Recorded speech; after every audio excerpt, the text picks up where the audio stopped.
খুবই অল্প দিনের মধ্যে মানে যেমনটা মাহমুদুর রহমান মান্না বললেন, ওসমান হাদী তো খুব সম্প্রতি তিনি মানুষের কাছে পরিচিত হয়েছেন, সাধারণ মানুষের কাছে। অবশ্যই ওনাকে যেভাবে হত্যা করা হয়েছে সেটা তো ভয়াবহ, এবং সেটারও একটা বড় প্রতিক্রিয়া যে অনেকে সেখানে শ্রদ্ধা নিবেদন করতে গেছেন প্রতিবাদ জানানোর জন্য এইরকম একটা ঘটনার ব্যাপারে।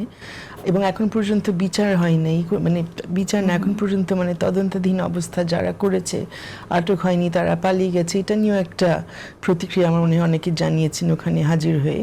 আর তাছাড়া সে তো পেরেছে অল্প সময়ের মধ্যে, সে অনেক সত্য কথা বলেছে, অনেক কথা বলেছে যেটাতে অনেকের আপত্তিও থাকতে পারে, কিন্তু অনেক সত্য কথা বলেছে, অনেক সমালোচনা করেছে জুলাই তার ভূমিকার জন্য, এবং জুলাই পরবর্তী তার বিভিন্ন বক্তব্যের জন্য অনেকে সেখানে গেছে।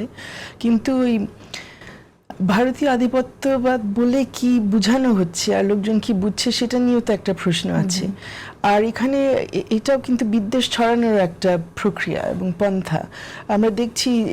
যেভাবে বলা হয় যে এতদিন ধরে আমরা শুনে আসছি, যেভাবে বলা হচ্ছে অমুক না তমুক হলো আওয়ামী লীগের দোসর, আগে বলা হতো অমুক না তমুক হচ্ছে রাজাকার, এখন বলা হচ্ছে অমুক না তমুক হচ্ছে ভারতের এজেন্ট, যেটা ইনফ্যাক্ট এই দুই পত্রিকার ক্ষেত্রে, সাংস্কৃতিক প্রতিষ্ঠানের ক্ষেত্রেও বলা হলো। কিন্তু কোন এভিডেন্সের ভিত্তিতে এটা বলা হচ্ছে, কেন এটা বলা হচ্ছে, এটা মানেটা কি? শুধুমাত্র আপনার একজনকে শত্রু বানাতে হবে, এবং এটা শত্রু বানানোর একটা প্রক্রিয়া। কে বুঝছে না বুঝছে ভারত কি, ভারতের মানে এজেন্ট মানেটা কি, এটা আমাদের কাছে পরিষ্কার না। আরেকটা জিনিস খুব এখন আমার কাছে মনে হচ্ছে যে জুলাইয়ের আগে আমাদের নাগরিক এবং রাজনৈতিক অধিকার নিয়ে কথা বলার জায়গা খুবই সীমিত ছিল, প্রায় ছিলই না বলা চলে। তো সেই সময় যেমন গুম খুন এগুলো নিয়ে আপনি কথা বলতে পারতেন না, কথা বললেই সাথে সাথে একটা প্রতিক্রিয়া হতো। কিন্তু এখন দেখেন কি পরিস্থিতি হচ্ছে, অর্থনৈতিক সামাজিক অধিকার, বিশেষ করে সামাজিক অধিকার, এবং আরও যেটা সারপ্রাইজিং সাংস্কৃতিক অধিকার নিয়ে এখন আমাদের কথা বলতে হচ্ছে। কারণ আমাদের সংস্কৃতি কিন্তু এক ধরনের হামলার মধ্যে চলে আসছে।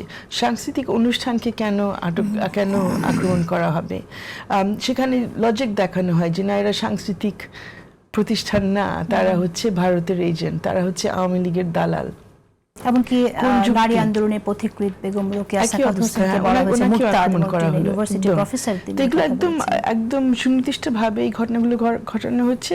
বাউল মহারাজ, উনি যে আবুল সরকার বাউল মহারাজ, উনি যে এখন পর্যন্ত আটক অবস্থায় আছেন, উনি যে ছাড়া পাননি, এই দীপু চন্দ্র দাস 25 কি 27 বছর বয়সের একজন শ্রমিক, ওনাকে ময়মনসিংহে যেভাবে পুড়িয়ে ফেলা হলো, এবং তারপর থেকে আসলে যে বলা হচ্ছে একজন হিন্দু যুবক, উনি তো একজন হিন্দু যুবক না ভাই, উনি একজন বাংলাদেশি নাগরিক আপনার আমার মতো, এবং উনি একজন শ্রমিক, এবং ওনার উপর সবাই নির্ভরশীল ওনার বাড়িতে। ওইভাবে কেউ কিন্তু দেখছে না, হিন্দু যুবক, ওর বিরুদ্ধে একটা বক্তব্য ছিল, বাস শেষ, এটা নিয়ে আর কোনো কথা নেই। এই যে মেয়েটার কথা উঠলো, 7 বছরের একটা বাচ্চা, বিএনপির একজন নেতার ফেনী বলি যে আমরা তো এর আগে এরকমটা শুনি, অভিযোগ আছে যে সিলেক্টিভ হিউম্যানিজম হয়েছে কখনো কখনো। আমাদের নিজেদেরকে এখন আবার সেই জিনিসটা আমরা দেখছি। প্রশ্ন করি কেন সিলেক্টিভ হিউম্যানিজম হচ্ছে। আমি বিএনপির নেতার এই মেয়ের কথা বলতে চাই, এটা তো সবচেয়ে ভয়াবহ, একটা ছোট বাচ্চা এভাবে চলে গেছে।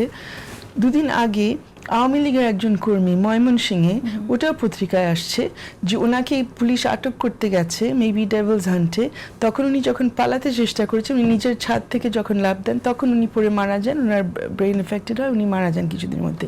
এটা নিয়ে তো আপনি কাউকে শুনবেন না কোনো দুঃখ প্রকাশ করতে। কেন দুঃখ প্রকাশ করবেন না?